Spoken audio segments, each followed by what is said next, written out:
Bienvenue sur Géopolitis. 50 ans, il y a 50 ans déjà que John Fitzgerald Kennedy a été assassiné. C'était le 22 novembre 1963.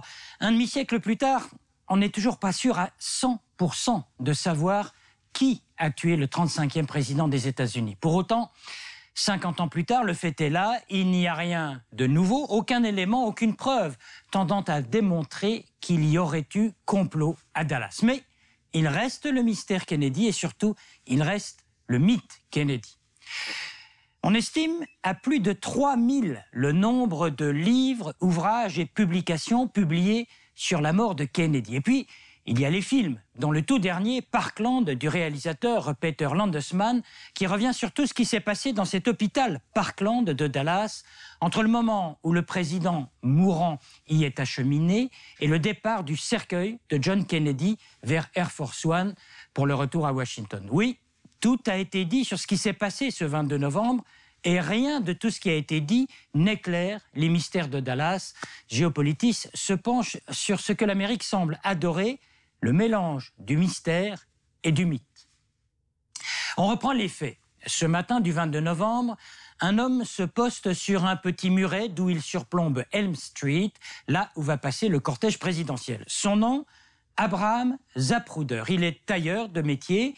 Il vient d'acheter ce qui se fait de mieux à l'époque en matière de caméra, une belle Howell 414. C'est la première fois qu'il va s'en servir. Il est 12h29. Ce que Zapruder va filmer deviendra la séquence la plus vue de l'histoire. 26 secondes, 486 images, sans le son. Pour la première fois, on voit un chef d'État se faire assassiner.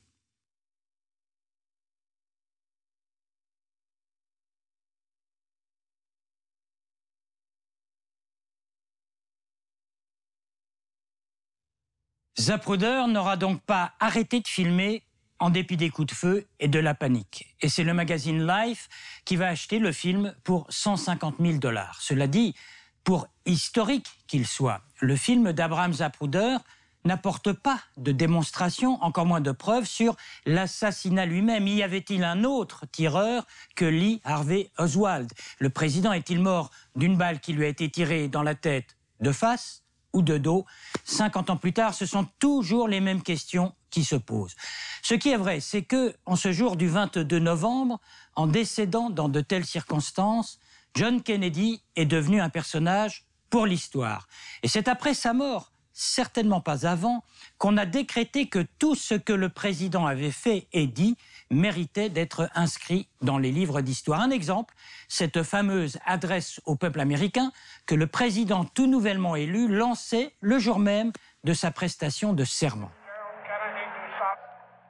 Ask not what your country can do for you.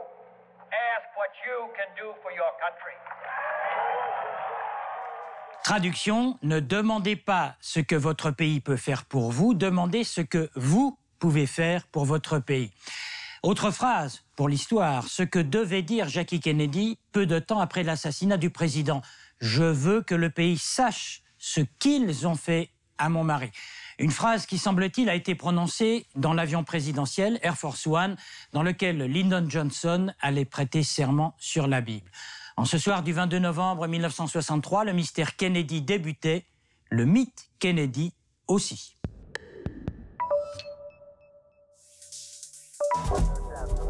En comparaison du film d'Abraham Zapruder, lequel document, on l'a dit, ne dure que 26 secondes, il faut se souvenir que la commission d'enquête, dite commission Warren, travaillera, elle, pendant 10 mois. Elle auditionnera 552 témoins, dépensera 10 millions de $, et remettra un rapport final de 888 pages, complété par 26 volumes d'annexes, totalisant 16 000 documents. Tout cela pour conclure par les deux affirmations suivantes. 1. Les coups de feu qui ont tué le président Kennedy ont été tirés par Lee Harvey Oswald. Et 2. La commission, je cite, n'a trouvé aucune preuve d'une quelconque conspiration, subversion ou déloyauté au gouvernement des États-Unis. En d'autres termes, Oswald est le seul assassin et il n'y a pas eu de complot. Depuis 50 ans, ce sont ces éléments-là qui sont contestés par les tenants de la thèse de la conspiration. Eux en arrivent à la conclusion que, premièrement, il n'est matériellement pas possible qu'Oswald ait tiré les 3 coups de feu successifs. Deuxièmement, l'une des balles qui a tué le président était tirée de face et non pas de dos. Et que troisièmement, ces seuls faits démontrent qu'il y avait plus d'un seul tireur et que par voie de conséquence, il y a eu complot. Complot ourdi par qui? Par quels organismes? De quelle manière? Avec quelle protection? Personne n'a jamais pu apporter de preuves sérieuses, concrètes et irréfutables.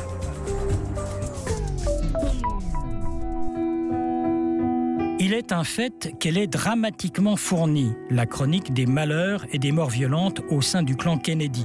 C'est l'histoire de toute une dynastie sur 3 générations et certains ont parlé de malédiction entre la mort violente du frère aîné des Kennedy, Joseph, abattu dans son avion de combat pendant la Deuxième Guerre mondiale, la maladie mentale de la grande sœur, Rosemary, une autre sœur, Kathleen, décédée dans un accident d'avion, et puis l'assassinat de John, le président, en 1963, l'assassinat de son frère Robert en 1968 lors de la campagne électorale pour les présidentielles, avec 1 an plus tard l'accident de Ted Kennedy, l'affaire de Chappaquiddick qui faillit couler sa carrière politique.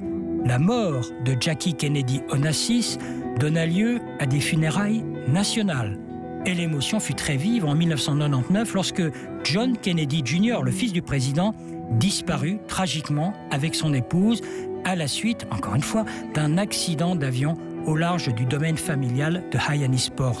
La 3e génération ne fut guère épargnée, avec des petits-enfants Kennedy morts, l'un d'une overdose, l'autre dans un accident de ski, un autre encore accusé de viol. Malédiction ou pas, il reste aujourd'hui plusieurs Kennedy de la 3e et même de la 4e génération qui sont intéressés par la politique et qui portent des noms prestigieux. Joseph Kennedy Jr., ancien élu au Congrès, Robert Kennedy Jr., homme politique et avocat spécialisé dans le droit de l'environnement. La dernière Kennedy à avoir fait parler d'elle, c'est Caroline Kennedy Schlossberg, la fille du président et de Jackie Kennedy, écrivaine et avocate, que Barack Obama vient de nommer ambassadrice des États-Unis d'Amérique au Japon. Cela dit, il devient difficile de garder la trace de l'ensemble du clan. Un dernier comptage fait état de 85 cousins dans la famille Kennedy.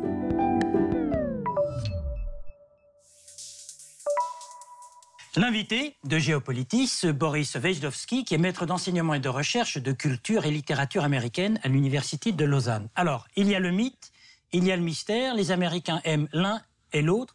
Alors quand il y a les deux, c'est formidable. Est-ce que c'est une particularité américaine, ça ?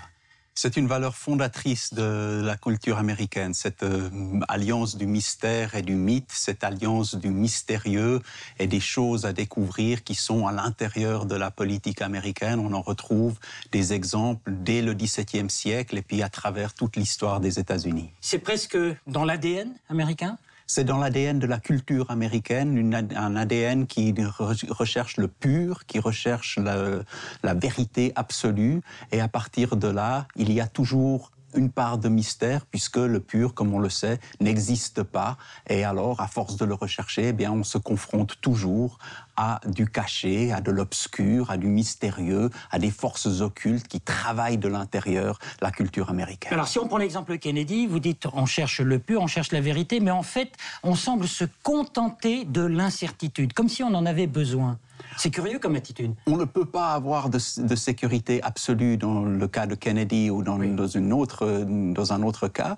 Et par conséquent, l'impossibilité de trouver la vérité absolue permet aux Américains, en quelque sorte, de justifier la présence de cette force occulte à l'intérieur, puisque, à force de la chercher, on ne la trouve pas, ce qui confirme sa présence. Mais on a l'impression qu'elle existe réellement et qu'elle peut justifier certaines choses. Absolument, puisque plus la preuve qu'elle est occulte, c'est qu'on la cherche, qu'on met tout en œuvre, que des gens extrêmement intelligents, on l'entretient en ne la trouvant pas. Au fond, ce qui pourrait arriver de pire aux Américains, c'est qu'on sache toute la vérité, par exemple sur l'affaire Kennedy, mais sur Marilyn Monroe. Ils ne le souhaiteraient pas, en fait. Ce serait épouvantable, ce serait la fin du mythe, n'est-ce pas? John Ford disait ça, quand l'histoire rattrape la légende, publiez la légende. L'histoire rattrape la légende. Publiez la légende. Et alors, on préfère la légende à l'histoire. On préfère la légende dans le sens où elle est motrice, où elle fait avancer l'histoire américaine, une histoire où on révélerait les tenants et les aboutissants de tout, eh bien, arrêterait l'histoire. Qu'est-ce qui fait que les Américains sont sur cette longueur d'onde-là et pas les Européens ? Je pense que c'est quelque chose qui fonde la culture. Il y a une herméneutique du doute. Il faut douter. C'est quoi l'herméneutique ? L'herméneutique, c'est la science qui consiste à savoir, oui. N'est-ce pas ? Donc, alors on fait de l'herméneutique, là. On fait de l'herméneutique, on cherche à savoir, oui. Et dans le cas américain, c'est le doute qui alimente cette herméneutique. Je ne sais jamais, et donc il faut que je cherche toujours plus loin. On l'a dit, le mystère nourrit le mythe. À moins que ce soit l'inverse, c'est peut-être le mythe qui lui aussi nourrit le mystère, non ? On part toujours d'une situation d'incertitude, de ce doute. À partir de là, les vérités que l'on arrive à établir, puisqu'on ne peut pas les établir de façon, disons, scientifique ou historique, eh bien, elles auront toujours cette part mythologique. Est-ce que les présidents américains, eux aussi, pratiquent cette science-là ? Je ne sais pas, remontant jusqu'à Lincoln ? Il n'y a pas besoin de remonter à Lincoln, il suffit de voir le président actuel, Barack Obama. Il s'appuie sur tous les mythes. Vous avez cité Lincoln, eh bien Lincoln revient sans cesse dans ses discours, soit par allusion, soit par formule rhétorique, Obama, etc. par exemple, qu'est-ce qu'il dit qui va dans ce sens-là ? Il s'appuie sur le rêve américain, sur la nécessité de la refonte, de la renaissance de la nation. Ces discours sont émaillés de citations lincolniennes pour précisément s'emparer d'une part de ce mythe et s'inscrire dans cette trajectoire-là. Un mot encore sur Kennedy, ne parlons pas du mystère lui-même, mais du mythe. Il est encore intact, en dépit de quelques révélations récentes, notamment sur la vie sexuelle du président. Le mythe, il existe encore. Le mythe existe toujours, mais il est de plus en plus écorné, en quelque sorte. Mais il subsiste en tant que, précisément, force motrice de l'histoire. On saura probablement un jour que Kennedy n'était pas cette figure de saint qu'on a parfois cherché à en faire, mais au point de vue de ce qu'il a apporté d'un point de vue historique et narratif, alors il est très important. Il n'y a pas beaucoup d'autres présidents qui puissent avoir cette étiquette de mythique. Alors lui a été assassiné, j'entends bien, mais il y a d'autres présidents assassinés, McKinley, tout ça. Eux ne sont pas restés des personnages mythiques. Tout à fait. On voit bien qu'il y a dans l'histoire américaine certains présidents qui, à un moment donné, cristallise en quelque sorte l'énergie du pays. Alors c'est le cas de Lincoln, c'est naturellement le cas de certains des pères fondateurs, c'est le cas de Frank Delano Roosevelt, ce sera peut-être le cas d'Obama. Pourquoi resterait-il un personnage mythique ? Parce que lui, il n'y a pas de mystère, si j'ose dire. Non, il n'y a pas de mystère et on vient à se demander si un jour on en trouvera un, mais je pense qu'Obama ouvre des possibilités dans l'histoire américaine qui étaient jusque-là rester fermé pour l'expression des minorités, pour l'accès à la démocratie de certaines populations. Je pense que de ce point de vue-là, c'est un travail de longue haleine qui le fait entrer probablement ou possiblement dans l'histoire et qui lui donnera peut-être un statut de mythe un jour. Alors, dans 50 ans, on se retrouvera, on fera un numéro de Géopolitis sur les 100 ans de l'assassinat de Kennedy. Je me réjouis de faire ce numéro-là. Merci, Boris Wejdowski. Je rappelle que vous êtes maître d'enseignement et de recherche en culture et littérature américaine à l'Université de Lausanne. Merci à vous. Merci, Xavier.